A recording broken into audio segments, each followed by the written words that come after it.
In this lecture, we'll be taking a closer look at criminological theory, its practical applications, and the role that it plays in a social science such as sociology. We will also take a look at what a theory is, what are the important parts of a theory, and then how those traditionally scientific qualities of a theory connect with an academic discipline and, of course, the criminal justice system. Emil Durkheim is a very important name when it comes to the work of sociologists. In fact, many consider Durkheim to be the historical father of the discipline. He was raised in a rabbinical family and exposed to a wide range of perspectives, specifically religious perspectives, at a very early age. And most of his upbringing and his socialization surrounded Judaic traditions, and especially those applied to the home.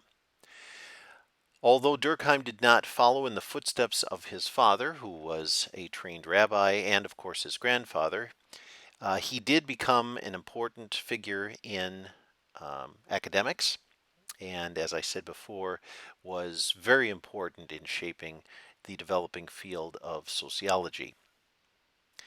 One of the areas that Durkheim focused or gave a lot of his attention to was religion. And like Max Weber, Durkheim recognized religion and religious thought as a very good resource for understanding systems of social control. In this lecture, I will be connecting with Durkheim as it relates, or as his ideas rather, relate to crime. Durkheim addressed what he referred to as the normality of crime when he was taking a much closer look at suicide as a form of deviant behavior and specific to deviant behaviors that was specific to the individual. In his essay on the normality of crime, he laid the groundwork for how sociologists approach crime, how they theorize regarding criminal action and criminal conduct.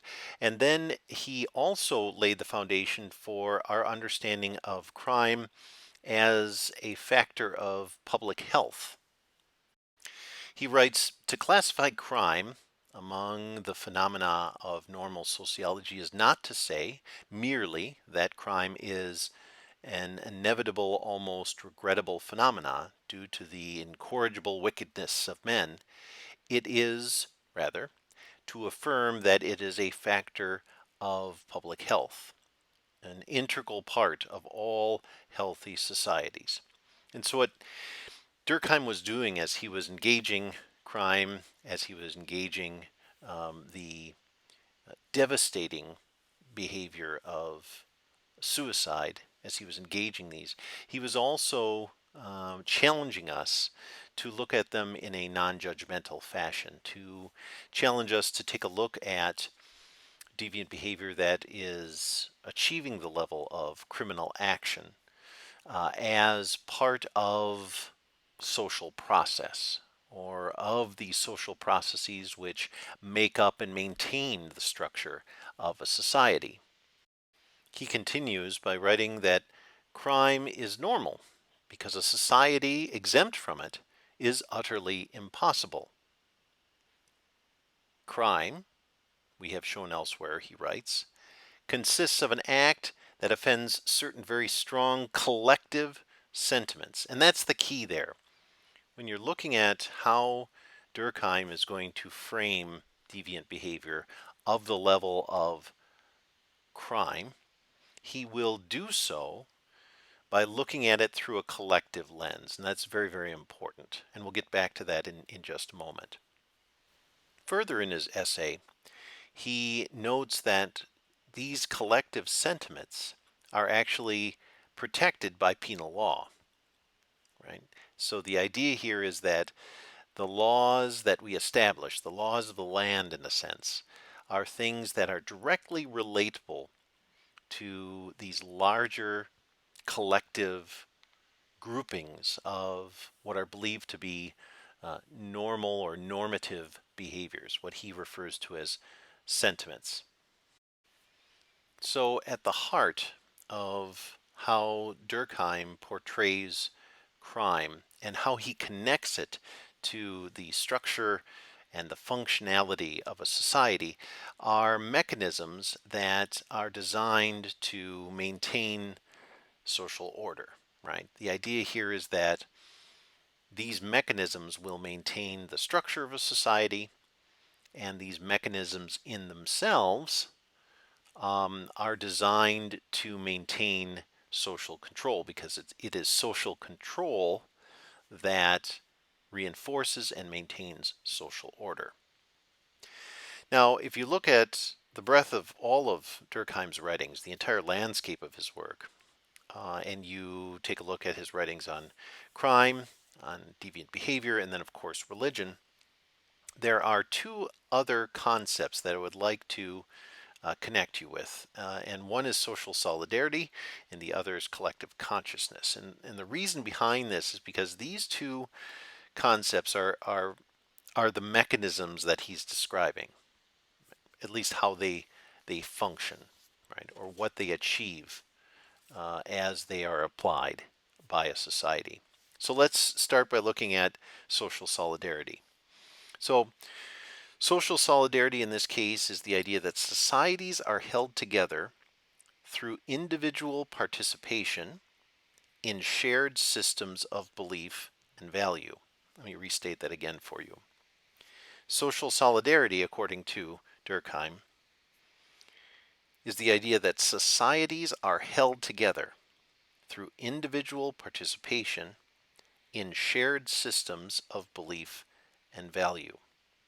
So, again, things like faith and morality, how we encapsulate them, how we define them, how we codify them, in a sense, and how we, on an individual level, participate in the requirements of these shared systems or the semantics of these systems. How we participate in that will keep us in line, right? Will prevent us from overstepping our bounds and, in a sense, breaking a rule, participating in a deviant act or in a criminal act. Now, if we compare this to his idea of collective consciousness, we have another mechanism for maintaining the social order of things. We have another mechanism, a mechanism that is, in by its nature, a form of social control. A collective consciousness, then, or a collective conscience, is the embodiment of this shared system of belief and value. In a sense, it is the physical manifestation of individual action. So, as we take all of the qualities of social solidarity, right, the systems that of belief and value that we align our behaviors by, and as we start to do this, and as we do this on a collective level, we achieve this kind of collective consciousness, right? We become aware of the values of the society and how we ourselves and those around us are adhering to them or violating them. And this, again, kind of ties into that idea of a collective sentiment, right? So social solidarity is an individual construct, right? It's how we engage a shared system of belief and value. And then when we start to look outside of ourselves and we start to recognize that our conduct is part of a larger system of conduct on a society-wide level, then we start to achieve and experience, even on a psychological level or even an emotional level, this feeling of a collective consciousness. And that these are very, very powerful things. I always share with students the experience that they may have when they are worshiping in a communal setting. There is a kind of collective consciousness that they experience, even though the majority of their actions and how they are experiencing their faith tradition through a religious act is very much individual. So if you can kind of think more deeply about that kind of experience, or maybe an experience that you have had um, visiting a large festival or participating in some sort of large political event. You have the individual and you have the group or the society. And for Durkheim, he was interested in both, but he wanted to really, as a social scientist, um, separate out things that are individual in nature that drive the individual, and then how that individual is then connected into a larger network of people, which eventually brings us to the level of community or society. Now, what's interesting about this is by looking at what Durkheim is trying to do as he is slowly unraveling the mysteries surrounding why humans take their lives in extreme situations, in the case of suicide, or in the case of religion, why and how religious communities form and persist over time. Well, what is he actually doing there? He's actually developing theory, and that's what we're looking more closely at in this lecture.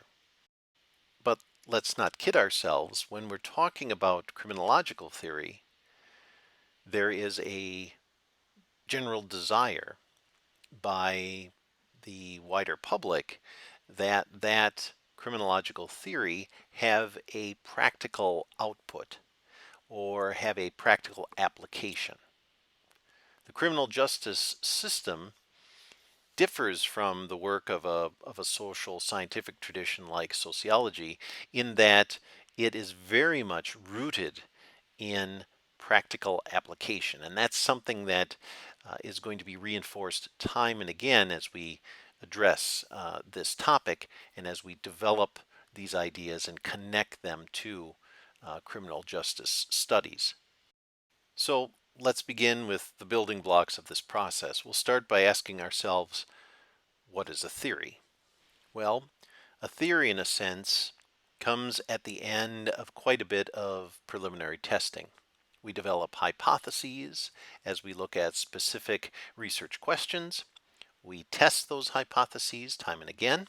Of course, those hypotheses are, um, in a sense, grown from research questions or research concerns, but we test these hypotheses. And then as we start to gather ideas that are testable, that are falsifiable, but we have not yet reached the point of disproving them, we start to amass, in this case, theoretical schools of thought regarding subjects. So a theory, in a sense, is something that has really no practical application. It is merely a lens. It's merely a perspective through which we look at and examine real world concepts. But the thing to keep in mind here is that also by their nature, theories will present us with the means by which we may explain an observed reality. So we've gone through all this testing, we've developed these ideas, we've tested these ideas, we've gathered those that have survived the testing process, where we can even replicate them and make sure that what we are saying about observed reality is something that is at least predictable in nature. We gather these together, we create a perspective, a school of thought regarding this, and this is theory. And then it is through that theory that we are now able to explain what's happening. But I have to reinforce this main idea. Theories are not as practical as they may seem to be. So if we take a theoretical perspective in a field like biology and we compare it to the kind of theory that is being applied in a field like criminal justice, they are similar but also very different. In the world of criminal justice and criminal justice studies, or criminology, theories are things that are much more practical. It allows us to take a wealth of information, organize it, and explain it. In biology, theories play a different role. If we take a look at an academic discipline, scientific disciplines such as biology, and the role of theory or the role that theory plays in that discipline, it's similar, but it's also a little bit different. So, what I would say when you look at how theory is being applied in biology, it is something that is or continues to be tested and retested. It is something that will guide methodology, and in a strictly academic sense, it is something that will provide researchers with their perspectives and give them almost an impetus for collecting the data that they are focused on and for explaining the kinds of observations that they are able to not only make but then replicate in certain situations. In criminological theory, we have that, but then we have even a stronger practical application of the theory. It becomes almost a school of thought regarding how the law is being applied or how it is being, in a sense, enforced.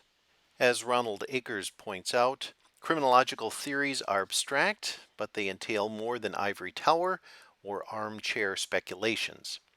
They are part of the broader social science endeavor to explain human behavior and society.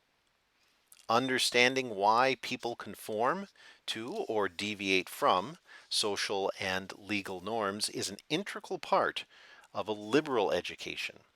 So, again, he is pointing out that in this case, criminological theory is designed around the notion of explaining why people either conform to or deviate from a social and or legal norm.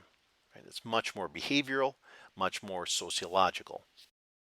So then how do we organize theory in criminological settings? Well, theory as it relates to criminal justice studies really falls into two major camps. One extremely practical, the other much more academic in terms of how it is applied. The first one is looking at crime theory as directly relatable to how we are enforcing the law. So, theories of making and enforcing criminal law. The second theoretical camp relates to how we might explain, or the kind of data that we gather and how we explain that data as it relates to criminal and deviant behavior. So, looking directly at issues of crime and deviant behavior, both in the individual and in the surrounding community.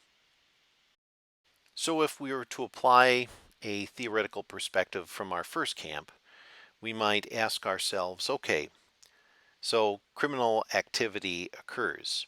What action should be taken? Or how does the action that I take help to contribute to social control or maintain social control? This could address corrections. It could address particular aspects of the legal system. It could chop up the legal system and look at how criminal courts approach adults versus juveniles and really try to get a better understanding of what's going on inside of those environments and how we can improve those with regard to how the law is being applied. In the second camp, we may be trying to wrap our minds around why criminal activities occur in the first place. Why are there variations in how different groups within a society participate in a crime, or how and why the rates of crime and deviance vary from one group to another?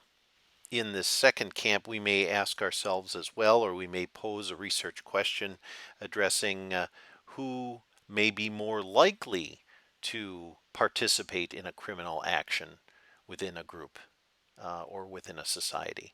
What are the chances that an individual meeting these particular kinds of background qualities or these particular kinds of demographic characteristics may or may not participate in a criminal activity? So there are similarities between the two camps, but then there are some pretty significant differences. The first camp, again, is very much focused on action, taking action, and is the action that we're taking the best action to take? And the second camp is looking more at explaining why an individual or why a group or why a segment of a society in some way, shape, or form is more likely to participate in a criminal act. It may address more thoroughly a concept like causality. Well, once we have recognized an established theory and we get a sense of how it is impacting the work of a social scientist, of a criminologist, we have to begin the process, and this is where, I guess, as I said before, biology and criminal science, where these two areas of thought begin to overlap and to meet as it relates to theory. We want to evaluate the theory. So, is this body of explanatory knowledge adequately addressing the questions that, in a sense, gave way to its creation in the first place? And if so, are they doing that effectively? So we are re-evaluating our ideas and making sure that how we are explaining either the application of the law or the causality of a criminal act, how we are explaining that in a sense is still adequate given historical change, given societal changes.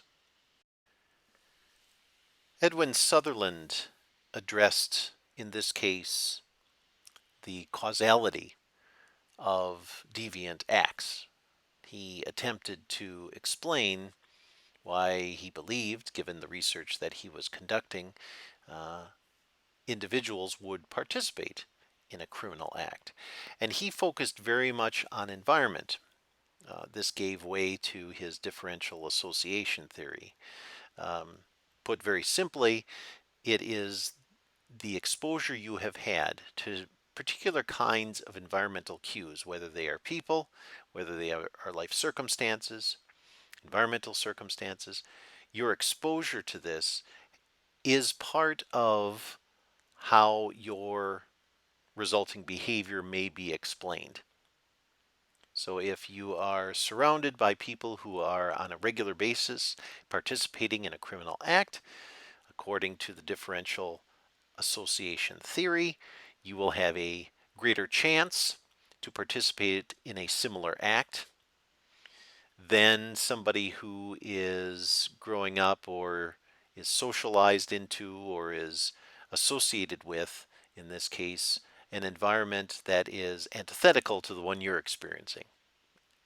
And so, if you were to, for example, compare a young person who's a member of a gang versus a young person who's a member of the Boy Scouts, and those are their primary associations outside of the family, then the idea here is that gang activities would be more akin to the individual actions of the person who spends the majority of their time in the gang versus the principles of the Boy Scouts and how they are applying those principles. Well, that would be something that, in theory, would be more akin to the person who is spending the greater amount of time in that environment, right? So there's this strong environmental piece according to Sutherland's perspective. So that is his theory. Now, how we evaluate that, well, we're not only letting that guide our perspectives with regard to providing safe and nurturing environments for young people, especially as they're being socialized, but then we also evaluate it by turning around and saying, and how is that working? Are we seeing the outcomes of that application that we initially anticipated? Others may disagree right from the start and say that any deviant act or any particular behavior you're trying to explain has little to nothing to do with the environment that a person is being thrown into or the amount of time that a person is spending associating with other individuals who are behaving in a particular way. So that's also where a theoretical perspective comes into play. We may choose to reject a theoretical perspective based upon our worldview right from the get go. Now, there are other ways to evaluate a theory, and these additional ways of evaluating theory over time are even more compatible with other academic and professional disciplines.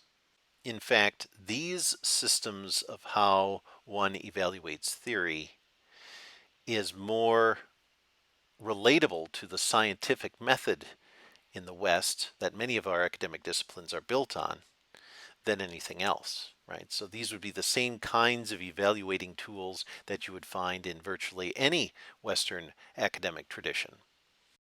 So the first thing we want to ask ourselves is when we look at the theory, is it something that is sound? Is it clearly defined? Can we understand the basic concepts and principles that it is based on?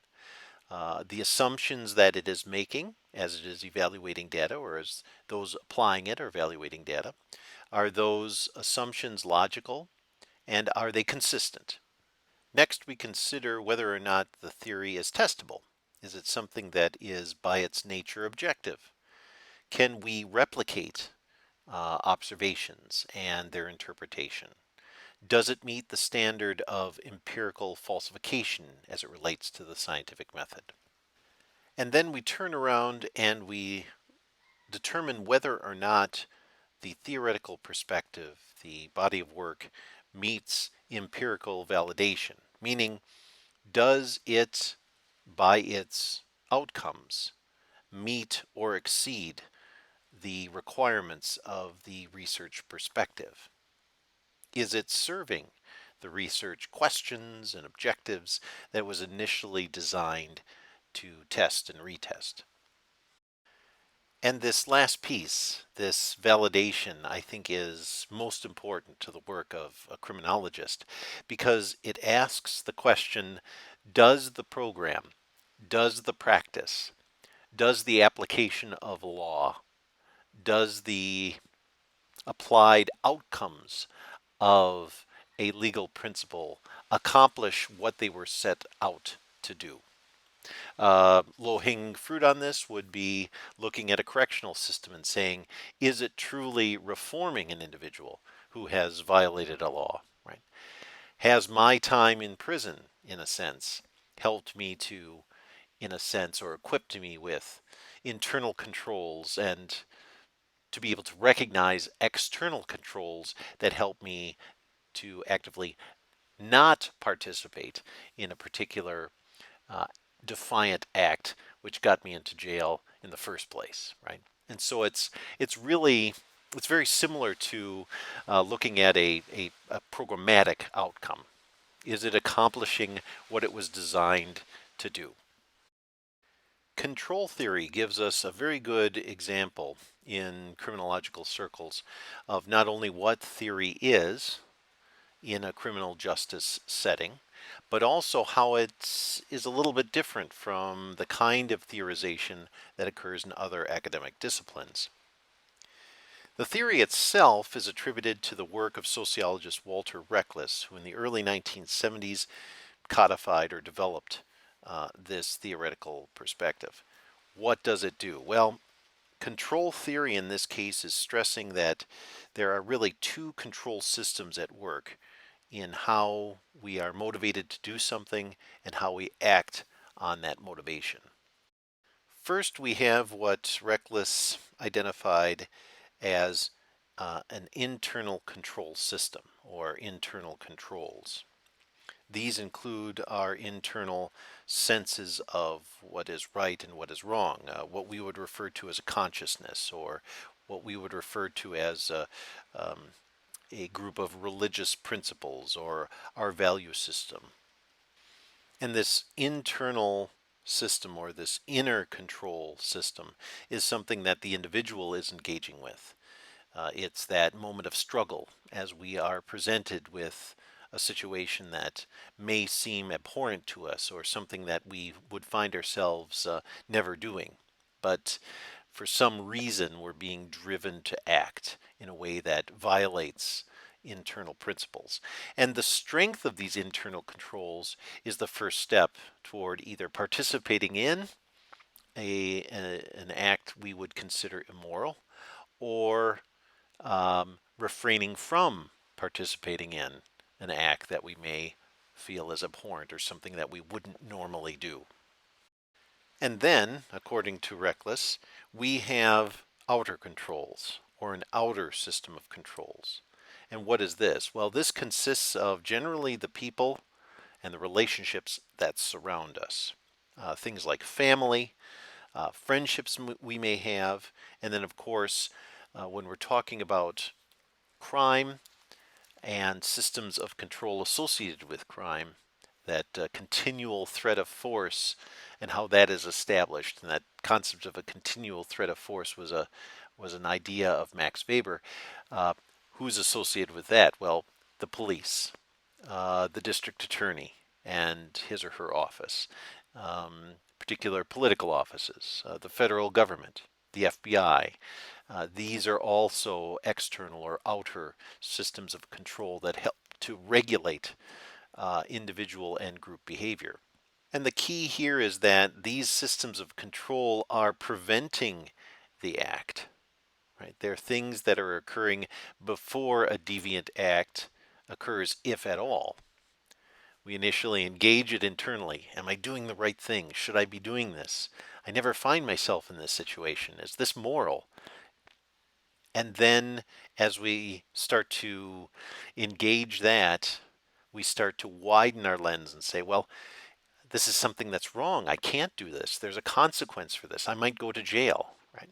So you have this interplay between the inner and the outer system of control, and that interplay and its success or its failure will result in a behavior that is either breaking down or defying a social norm, or it will result in our ability to align our conduct with what is generally the requirement of the society, right? To do the right thing.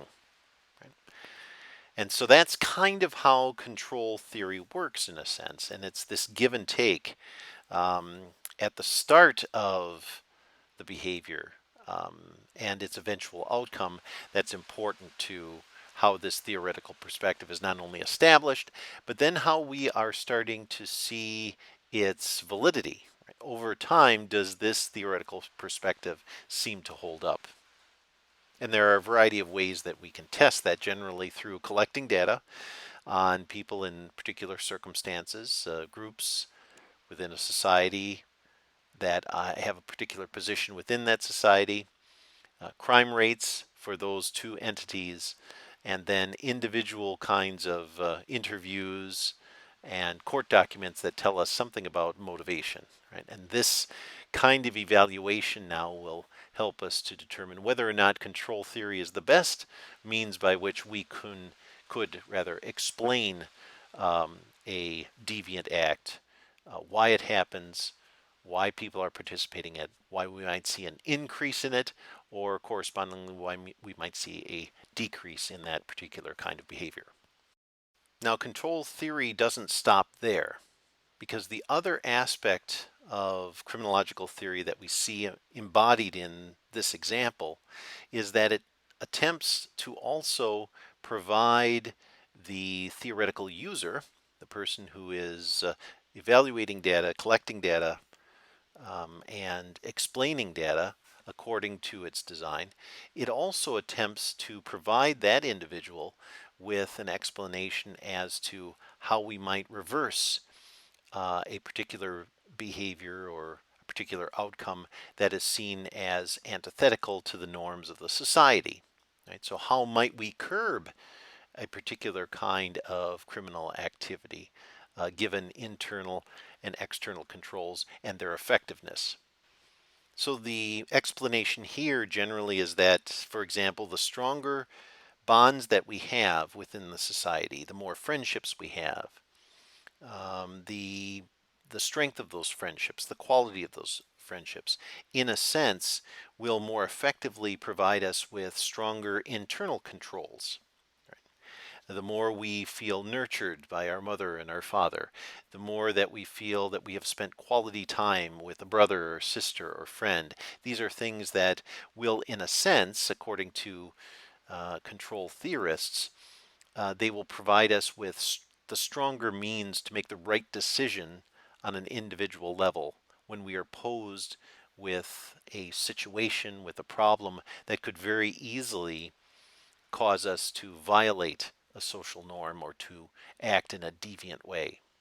And the idea here is that as our internal system of self control continues to strengthen, as we grow and develop and as we experience things both in our juvenile life or in our childhood and in our adulthood, we are now equipped with the ability to do the right thing. And those external systems of control, the police force, the FBI, they are no longer called upon as readily to be able to impose control where we have not been able to impose it ourselves. And so, as a society, then we have to ask ourselves, how do we nurture this? Are there things that we can do to educate families on the process of socialization? Um, is it as simple as spreading a message of love throughout a society? Is it role playing, mentoring, and modeling acts of kindness in a variety of settings? Maybe something that you see on TV, or something that you read on a social post, or something that you are seeing acted out in your community. And these are ways, programs in a sense, that we can use, and their outcomes, that we can use to evaluate whether or not control theory and its many ideas is worthy to continue to use and apply toward being able to curb violence and criminal activities in our society.